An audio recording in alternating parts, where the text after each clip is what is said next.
All right, we're here for round 2 of our March of the Machine top 8 mega draft.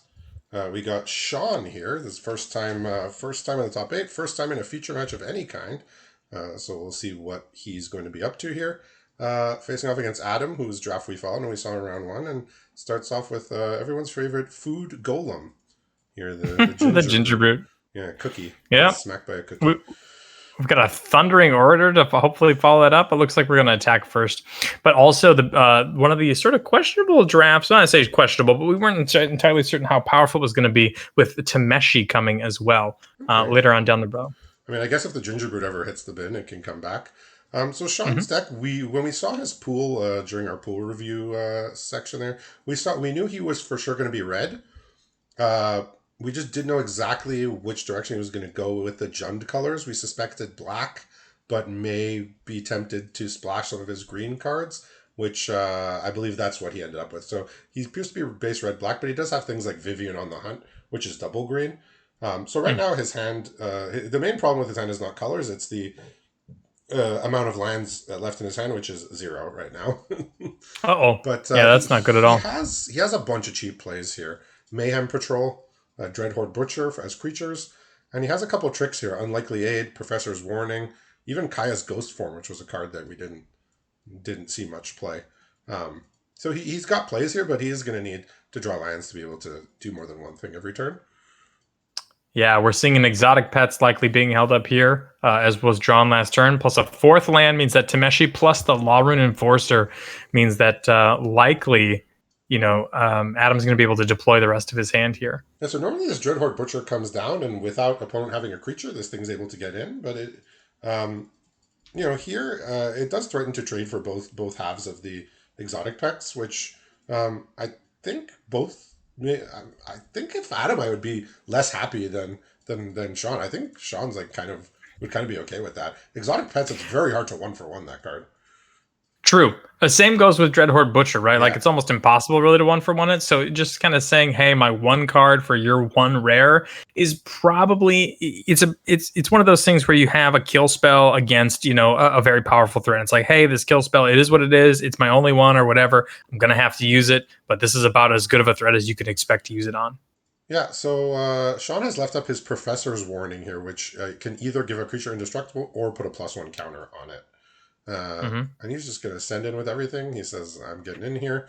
And it looks like We Sean's do have the gonna try and Silver use Flame this. Squire. Sean's going to try and Yep. use this. Okay, so in this case, Adam acts first. So Sean can just fire off his Professor's Warning to basically give his guy indestructible, but he says, look, it's just a... No, he's going to use it here. So basically It's the creatures bounce probably off going each to be other. worth it. Yeah. It's probably going to be worth it because if you can flip this thing over, it could end up trading off with a Tameshi or it can eat one of the other creatures. I just think that, if he's sort of mana starved at the moment, he might need to use this to sort of slow the game down. Yeah, this is not exactly how you want to use your Professor's Warning, but with a lack of other things to do, he's got that here. So he's not only playing a green, but he has a wedding announcement in his hand right now as well. So he's gone a bit all over the map as far as colors go, but um, he does have he just have some plays. You can play his Mayhem Patrol, which is a pretty poor blocker. It's a 1/2. Mm-hmm. That's a card you want to be attacking with. He's got Kaya's Ghost Form, which is a bit of an obscure one that didn't see much play in War of the Spark. It's basically an aura that you put on your creature, and then if it ends up dying or going to exile, uh, it just comes right back into play. Traditionally, those are like if it goes to the graveyard, bring it back instead, and that's been an okay effect. Not great, but perfectly fine. However, the clause also allowing for it to be exiled and come back was made it really powerful in some constructed formats. Haven't been really, impressed with it limited. I Yeah, believe, if I remember correctly, it can also you can enchant a enchant Planeswalker. planeswalkers because it was War of the Spark. Yeah. So that could also be a good way to rebuy a planeswalker, but a lot of that's pretty corner case Yeah, the card that I used it situation. most with in War of the Spark was that Ashiok that milled out the opponent. It seems pretty It good. died, he brought it back, he milled them. But yeah, so it looks like he's gonna blitz the Mayhem Patrol here just to get an extra card in his hand. I mean, he's The in worst part danger about of this, falling behind pretty far, but Adam does not have like a board full of gigantic threats here. Mm-mm. So Unfortunately, the patrol, is going to die this turn. It's not going to die during combat, and so therefore he's not going to be able to end up picking up a land and playing the land this turn. So if he were to pick up a land off, on the end step when the blitz creature dies, that'll still be good, but not exactly where he wants to I be. mean, if Adam wanted to be cruel, he could tap the Mayhem Patrol, so it couldn't even attack. But he's letting it in I here. believe it's got to be power 2 or greater, right? No, no, it's mana value 2 or greater. Mana value 2 or greater. Yeah. That makes sense. Okay, Okay. so he's actually gonna do a nice little trick here. Is he's gonna get his Mayhem Patrol back. So there you go. Kai's Okay. Ghost Form. So It's doing it. he did draw a land here, a mountain, so he will be able to cast his 4-drop next turn, which is a Mage Hunter. It's a 3/4 that your opponent takes a damage whenever they cast an instant or Sure. sorcery. It's like the Magecraft Punisher. Sure. We've got, of course, the Squire on Adventure over here on Adam's side. Also picked up a Storm Chaser Drake this turn, and then a Realmbreaker's Grasp, which I don't think necessarily needs to be put out this turn, but it looks like he's considering it to get rid of the Mayhem Patrol and then allowing for Gingerbrute to attack in. Yeah, this way he doesn't have to spend a mana on the Gingerbrute. He just gets that Mayhem Patrol out of here indefinitely. Um, I mean, sounds like he doesn't have an answer in hand to the 3/4, but he can just use his tapper to neutralize that 3/4. Yeah. I Yep, mean, he's got, absolutely, he can. while this is all going on, he's quietly sort of just pecked Sean down to 9. Death by 1,000 stings here, just these little creatures just getting in turn after turn, while Sean's trying to set up his mana and find a way to interact. But without any interaction, he's gonna be dead, like Oh, basically next turn oof. here. Basically, now he's got an Archangel Elspeth coming off the top of the deck. Whew, okay. He may not And not even officially he now, may but not even need to show him that because Sean was the last person. He was in the final match of the first round, so he didn't get to see anybody's decks. He didn't get to watch any of the other matches. So there might be value in not even showing that, but he could also just play it to just try and nail it in here.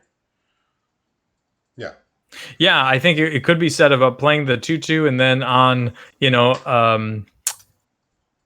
at the end of turn of Sean's turn, you could tap down one of the creatures that didn't attack. You can let another one through or whatever, and really sort of get in for lethal without showing the Elspeth. So yeah. But So Adam with I another think playing the convincing Bladeblocker really with sort of, another yeah. convincing win here. So yeah, so Sean he's got quite a lot of green cards here. I mean, you could call it a splash, but also you could just say he's straight up 3 colors here. He's got sort of the base foundation of like a black red cheap creatures with a little bit of sacrifice and all that, but then he's got stuff like Invigorating Hot Spring, Prize Fight, Cosmic Hunger, Demogoth Woe Eater, and Vivian on the Hunt, which is double green.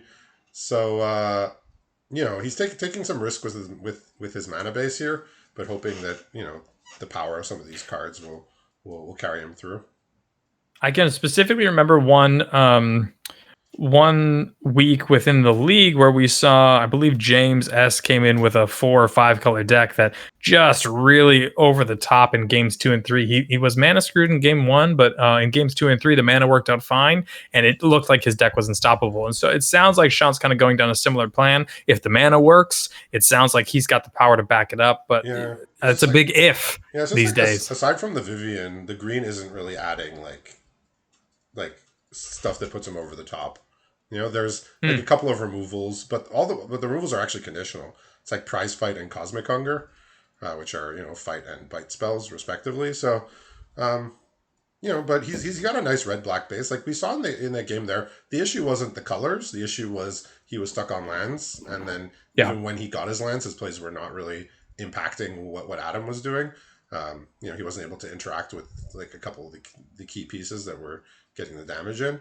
So his issue there wasn't mana color. It was more just getting stuck on lands a little bit and just not being able to interact. Like I don't see too much removal, which might be why he wanted to play green, because he gets the Riveteer's Charm and he gets the Prize Fight and the Cosmic Hunger. That could have been something that pushed him into splashing, just to shore up some interaction.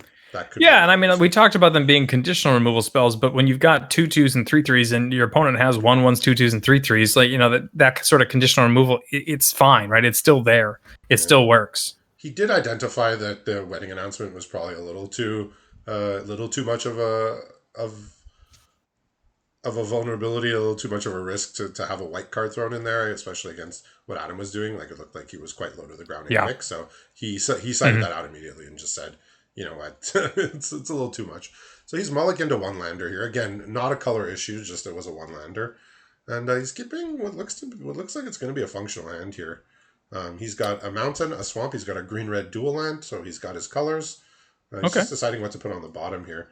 Um, Surprisingly, he put a Spellgorger Weird, which is a 3-drop on the bottom, when he had Oh. Vivian in hand, which is the 6-mana Planeswalker Mm. that costs Hmm. 2 green. So maybe he's saying, you know, I see the power of Vivian. Let me go with that.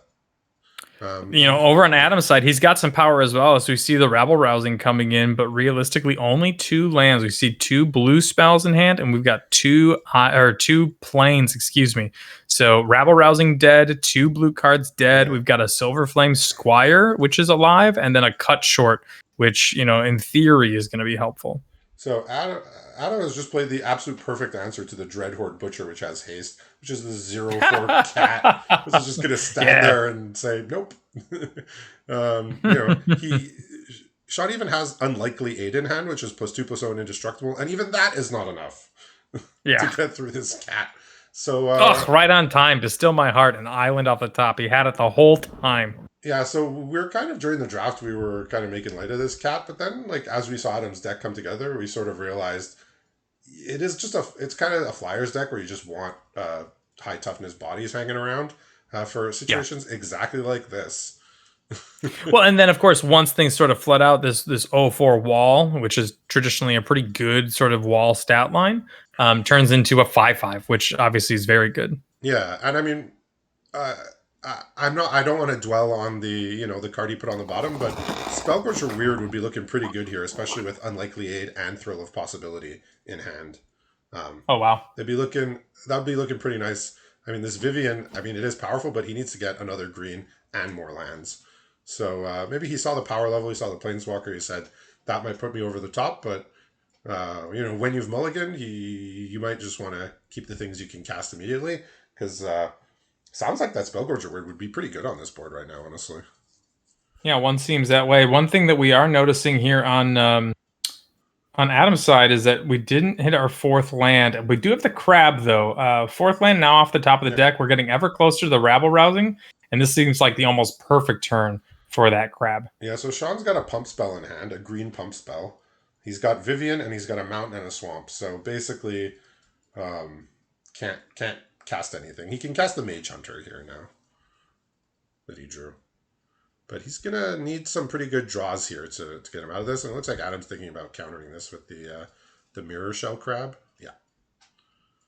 Says I don't like a 3/4. Let me get that out of there. Let me keep hitting you for 2. Yeah. And then, of course, the 5th land off the top means that today is Adam's day. He does notably get to attack with the The 04, and even the though O it 4 does not have defender. Yeah. even though it doesn't have any power, it does not have defender. So therefore, it gets in for 1, and that means that 2 turns away from casting the card underneath the rabble rousing. Which is I didn't quite catch it. Looks like okay. just a random white. It's a white 3 mana 2/2 flyer All right. that Well, jumps something. without anything in hand, Sean says I don't have anything to catch me up from this. So we see Adam with another convincing win here on his way to the finals of the Megadraft. So congratulations to Adam, and we'll be back to watch him battle for the title in just a little bit.